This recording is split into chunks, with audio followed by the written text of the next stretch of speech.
ज्ञानप्राप्ती अकॅडमीमध्ये मी मयूर जालटे सर्वांचं स्वागत करतो। हा आपला दुसरा व्हिडिओ आहे जे की महा टी जे प्रिव्हियस इयर क्वेश्चन झालेले आहे आपण ते घेत आहोत। पहिला प्रश्न याच्यामधला म्हणजे आतापर्यंत 10 झाले, हा 11वा प्रश्न। खालीलपैकी कोणता प्राणी उभयचर आहे? हा प्रश्न जो आहे 2019 मध्ये येऊन गेलेला आहे। तर उभयचर प्राणी कोणता? सिंह, बेडूक, हत्ती, साप। याच्यापैकी बेडूक हा उभयचर प्राणी आहे। ठीक आहे, पुढचा प्रश्न बघा। वनस्पती अन्न तयार करण्याची प्रक्रिया कोणती? वनस्पती अन्न तयार करण्याची प्रक्रिया कोणती? हा TET 2020 ला येऊन गेलेला प्रश्न आहे। श्वसन, पचन, प्रकाश संश्लेषण, उत्सर्जन। तर याचा योग्य उत्तर आहे प्रकाश संश्लेषणाद्वारे वनस्पती अन्न तयार करतात। पुढचा प्रश्न। आपल्या शरीरातील रक्ताचा लाल रंग कशामुळे असतो? प्लाझ्मा, हिमोग्लोबिन, पाणी, ऑक्सिजन। अगदी सोपा प्रश्न आहे, हिमोग्लोबिन। आपल्या रक्ताचा लाल रंग कशामुळे तयार होतो? तर तो हिमोग्लोबिनमुळे तयार होत असतो। पुढे बघा। पुढचा प्रश्न। खालीलपैकी कोणता रोग डासांमुळे होतो? तर डासांमुळे कोणता रोग होतो? कॉलरा, क्षयरोग, मलेरिया, कावीळ। तर डासांमुळे होणारा रोग आहे मलेरिया। पुढचा प्रश्न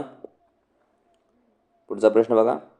पृथ्वीचा नैसर्गिक उपग्रह कोणता? मागच्या व्हिडिओमध्ये देखील हा प्रश्न येऊन गेला होता। महा TET 2018 ला हा प्रश्न येऊन गेला आहे।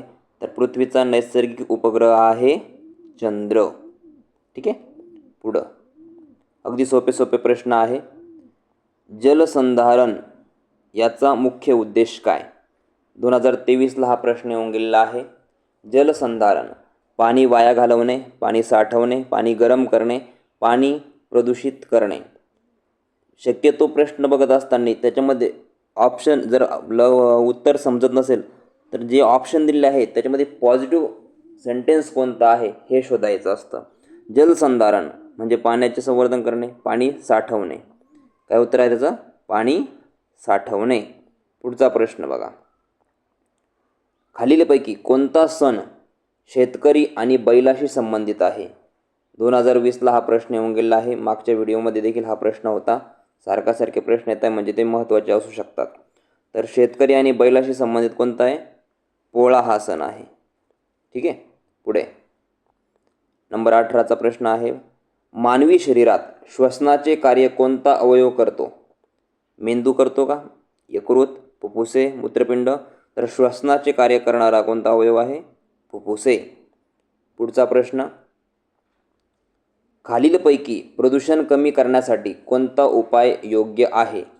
2022 ला हा प्रश्न येऊन गेलेला आहे। प्रदूषण कमी करण्यासाठी झाडे तोडणे हा तर होऊ शकत नाही, प्लास्टिक जाळणे बॅन आहे याच्यावरती, वृक्षारोपण करणे आणि धूर वाढवणे। बघा निगेटिव्ह आन्सर कोणते? झाडे तोडणे निगेटिव्ह आहे, प्लास्टिक जाळणे निगेटिव्ह आहे, वृक्षारोपण करणे आणि धूर वाढवणे हा पण निगेटिव्ह आहे। तर वृक्षारोपण करणे हा पॉझिटिव्ह आहे, म्हणजे आपलं उत्तर काय येतं आहे? वृक्षारोपण करणे। बऱ्याच प्रश्नाला आपल्याला ऑप्शन्स थ्रू आन्सर टिक करावं लागत असतं TETच्या एक्झाममध्ये स्पेशली तरी, आणि विद्यार्थी हिताचे जे प्रश्न असतात आपल्याला ते बघावं लागतात। पुढचा प्रश्न आहे। सौर ऊर्जा कोणत्या पासून मिळते? सौर म्हणजे सोलार। प्रश्नामध्येच उत्तर दडलेलं आहे। 2019 ला हा प्रश्न येऊन गेलेला आहे। तर सौर ऊर्जा म्हणजे सूर्यापासून। ठीक आहे, पुढे बघा।